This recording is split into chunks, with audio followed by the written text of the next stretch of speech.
சகோதரர்களே, 2023 டிசம்பர் மாதம் 12ஆம் திகதி மகரிப் தொழுகைக்கு பின்னால் சம்மாந்துறை ஜலாலியா பெரிய பள்ளிவாசலில் ஜாகிர் அலீம் பயான் செய்ய வேண்டும்.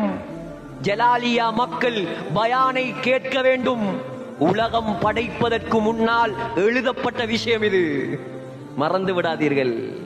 நடந்து முடிந்த காரியத்தை பற்றி அப்படி செய்திருக்கலாம், இப்படி செய்திருக்கலாம், கூடாத வார்த்தை.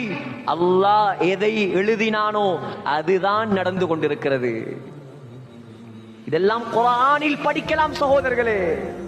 உலகத்தில் எந்த கோர்ஸிலும் இதெல்லாம் படிக்க இயலாது. அல்லாஹ்வை பற்றி படிக்க வேண்டுமா? வாருங்கள் பள்ளிவாசலுக்கு. அல்லாஹ்வை பற்றி படிக்க வேண்டுமா? வாருங்கள் மதரசாவுக்கு. அல்லாஹ்வை பற்றி படிக்க வேண்டுமா? வாருங்கள் அல்லாஹ்வுடைய பாதைக்கு. எதை படித்தாலும் பரவாயில்லை, அல்லாஹ்வை பற்றி படிக்கவில்லையா நீ நஷ்டவாளி. நீ எதை படிக்கவில்லை என்றாலும் பரவாயில்லை, அல்லாஹ்வை பற்றி படித்தாயா நீதான் வெற்றியாளன்.